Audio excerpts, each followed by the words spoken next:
Dans ce cours, nous allons découvrir les technologies de business intelligence de Microsoft. Voici un aperçu de ces technologies. Ces outils incluent Power Query, Power Pivot, les tableaux croisés dynamiques et les segments. Nous allons nous focaliser sur les outils intégrés à Excel, à savoir Power Query et Power Pivot, car Excel est très utilisé, et pourtant ces deux outils restent encore peu exploités et méconnus. Nous allons voir qu'il est possible de métamorphoser notre façon de travailler avec des données éparses dans Excel et de traiter des volumes de données importants de manière efficace et automatique, et avec un degré de fiabilité beaucoup plus important. Par ailleurs, Microsoft a introduit ces dernières années de nombreuses technologies pour mieux exploiter les volumes croissants de données dans l'entreprise, dont Power BI fait partie. Je vais vous en parler brièvement ici, mais le sujet est tellement vaste que je ne peux pas le traiter ici.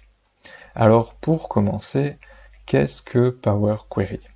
Power Query est un outil ETL. En anglais, cela veut dire Extract, Transform, Unload. Cet outil est intégré dans plusieurs solutions Microsoft, dont Excel, Power BI, Analysis Service, etc. Il permet d'extraire des données de différentes sources, de les retraiter dans un format ad hoc, puis de les charger dans Excel pour être utilisés ensuite dans un rapport, une feuille de calcul ou un tableau croisé dynamique. Ensuite, il y a Microsoft Excel, que vous connaissez. C'est un tableur qui permet de saisir des données en ligne et en colonne et de créer des formules de calcul, des graphiques et des analyses statistiques. En somme, c'est un outil universel, multifonction, qui permet aussi bien de faire des calculs que d'analyser des données et de les présenter. Ensuite, il y a les tables. Donc, ce sont des tables de données enrichies, comme les plages nommées, les plages dynamiques, le remplissage automatique, les sous-totaux, les filtres et les tris. Moi, je les utilise dans les exemples de mon blog de manière systématique. Ensuite, il y a Power Pivot, qui est un composant d'Excel qui étend les capacités d'Excel en permettant l'importation d'ensembles de données plus volumineux à partir de différentes sources et de créer des modèles de données plus sophistiqués grâce à son langage de formule appelé DAX.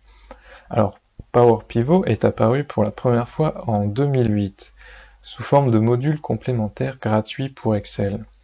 Mais à partir de la version 2016, il est intégré à Excel, mais il faut encore l'activer. C'est ce que nous allons voir plus tard.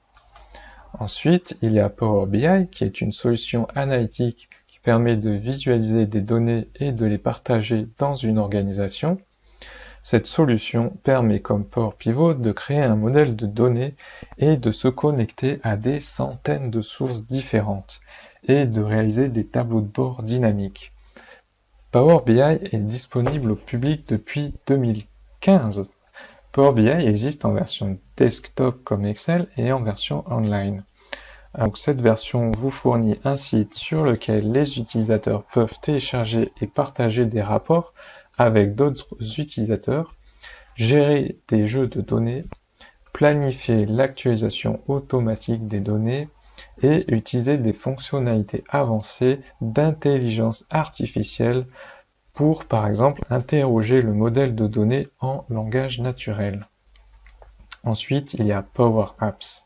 Donc Power Apps permet à des utilisateurs métiers de créer leurs propres applications sans avoir besoin d'une expertise en programmation.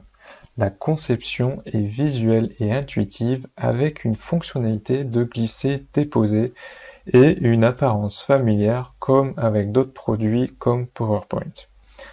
Power Apps a été lancé en avril 2016.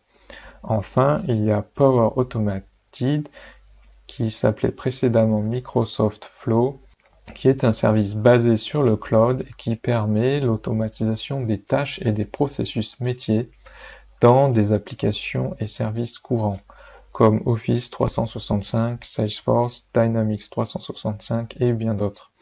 Il permet aux entreprises de gagner du temps, d'éliminer les erreurs, de réduire les coûts de main-d'œuvre et d'améliorer le stockage des données et également le partage entre collaborateurs. Donc il a été lancé également en avril 2016. Alors ces trois produits, Power BI, Power Apps et Power Automate, ont été regroupés depuis début 2009 sous l'appellation Power Platform. Donc c'est une plateforme libre-service de développement d'applicatifs d'entreprise.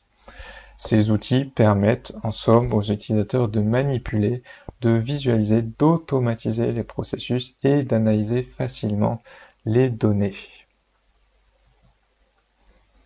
Alors maintenant, je vais vous présenter le processus que nous allons mettre en œuvre pour analyser des données dans Excel de manière efficace. Alors ici, vous avez la partie source de données. C'est là où se trouvent nos données. Elles peuvent être dans des classeurs Excel, des jeux de données Power BI, des bases de données SQL ou des fichiers texte ou encore Internet et encore bien d'autres sources. Ensuite, dans la partie modèle de données, nous allons importer les différentes sources de données à l'aide de Power Query. Donc c'est la première étape qui est l'importation des données, le retraitement, puis le chargement dans un modèle de données. Cela se fera donc avec Power Pivot.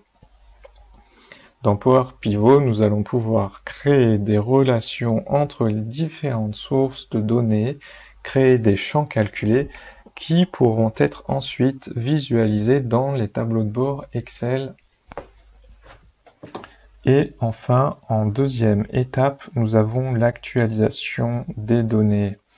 C'est-à-dire qu'à chaque fois que de nouvelles données sont disponibles ou qu'elles sont modifiées, il suffira de cliquer sur un bouton pour actualiser automatiquement les données. Et elles seront chargées dans le modèle de données qui viendra alimenter le tableau de bord. Donc c'est ce que nous allons voir tout de suite dans cette partie tableau de bord. C'est au final ce que l'utilisateur voit de notre modèle. Donc il peut créer des tableaux croisés dynamiques, des graphiques, des tables et bien sûr interagir avec le rapport avec des formules Excel de manière classique. Voilà, c'est la fin de cette introduction.